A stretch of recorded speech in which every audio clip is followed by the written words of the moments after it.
Hi hello ನಮಸ್ತೆ. ಉಂಡೆ ಕಡುಬು ಮತ್ತು ಚಟ್ನಿ ಕೊಂಕಣಿ ಸ್ಟೈಲಲ್ಲಿದು. ತುಂಬ ಸಾಫ್ಟಾಗಿ ಚೆನ್ನಾಗಿ ಬರುತ್ತೆ. ಒಂಥರ ಮೇಣ ಮೇಣದ ಥರ ಆಗಲ್ಲ. ಈ ಥರ ಮಾಡೋದು ಇದು ಆ್ಯಂಡ್ ಇಡ್ಲಿ ರವೆಯಲ್ಲಿ ಮಾಡಿರೋದು ನಾನು. ಅಕ್ಕಿ ಥರ ಅಲ್ಲ. ಅಕ್ಕಿ ನೆನೆಸಿ ಅದೆಲ್ಲ ರಗಳೆನೇ ಇಲ್ಲ. ಸಿಂಪಲ್ಲಾಗಿ ಮಾಡ್ಬೋದು.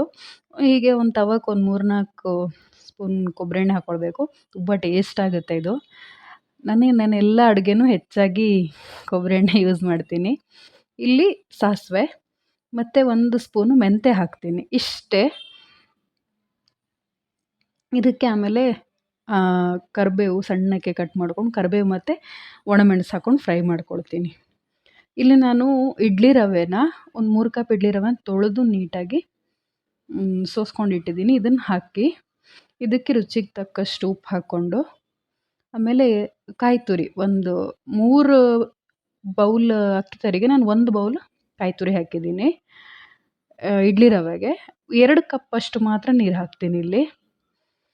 2 ಕಪ್ ಹಾಕಿಬಿಟ್ಟು ಅಂದರೆ ನೀರು ತುಂಬ ಹಾಕಿ ಇಲ್ಲೇ ಬೇಯಿಸ್ಕೊಂಡ್ಬಿಟ್ರೆ ಆಮೇಲೆ ಉಂಡೆ ಕಡುಬು ಮೇಣ ಮೇಣದ ಥರ ಆಗುತ್ತೆ. ಒಂಥರ ಸ್ವಲ್ಪ ಅಂಟು ಥರ ಆಗುತ್ತೆ.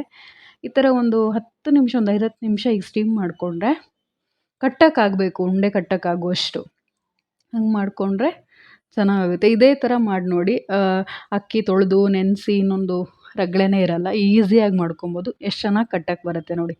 ಮಧ್ಯದಲ್ಲೊಂದು ಹೋಲ್ ಮಾಡ್ತೀವಿ, ಅದು ಸ್ವಲ್ಪ ಚೆನ್ನಾಗಿ ಬೇಯುತ್ತೆ ಆ್ಯಂಡ್ ಅದ್ರ ಮೇಲೆ ಕೊಬ್ಬರಿ ಎಣ್ಣೆ ಹಾಕಿ ತಿನ್ನಕ್ಕೆ ಚೆನ್ನಾಗಿರುತ್ತೆ ಅಂತ ಆ ಥರ ಮಾಡೋ ಪ್ರತೀತಿ ಹಾಗೆ ನಮ್ಮ ಮನೇಲಿ. ಸ್ಟೀಮರಲ್ಲಿ ಮತ್ತೆ ಒಂದು 10-15 ನಿಮಿಷ ಬೇಯಿಸ್ಕೊಂಡ್ಬಿಟ್ರೆ ಕಡುಬು ರೆಡಿ ಆಗುತ್ತೆ. ಇದೇ ಥರ ಮಾಡಿ ನೋಡಿ. ಇದು ಸಾಂಬಾರು ಜೊತೆಗೆ ಚಟ್ನಿ ಜೊತೆಗೆಲ್ಲ ತುಂಬ ಚೆನ್ನಾಗಿರುತ್ತೆ. ಬಟ್ ನಮ್ಮ ಮನೇಲಿ ಕಾಯಿ ಚಟ್ನಿ ಮಾಡ್ತೀನಿ ಹೆಚ್ಚಾಗಿ. 2-3 ಥರ ಚಟ್ನಿ ಮಾಡ್ತೀನಿ. ಇನ್ನೊಂದು ಥರ ಚಟ್ನಿ ಇನ್ನೊಂದು ಸಲ ತೋರಿಸುವಂತೆ. ಬೇಯಿಸ್ಕೊಂಡ್ಬಿಟ್ರೆ ಕಡುಬು ರೆಡಿ ಆಗುತ್ತೆ.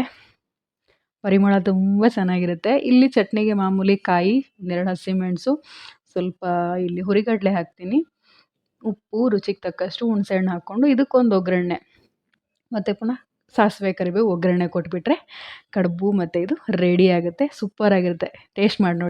ಬಿಸಿ ಬಿಸಿ ಕಡುಬು ಜೊತೆ ಕಾಯಿ ಚಟ್ನಿ, ಇದಕ್ಕೆ ಮೇಲಿಂದ ಸ್ವಲ್ಪ ಮತ್ತೆ ಪುನಃ ಕೊಬ್ಬರಿ ಎಣ್ಣೆ ಹಾಕ್ಕೊಂಡು ತಿಂತಾಯಿದ್ರೆ ತುಂಬ ಚೆನ್ನಾಗಿರುತ್ತೆ. ಒಂದ್ಸಲ ನೀವು ಟ್ರೈ ಮಾಡಿ ನೋಡಿ. ಈಸಿ ರೆಸಿಪಿ, ತುಂಬ ಏನು ಕಷ್ಟನೇ ಇಲ್ಲ.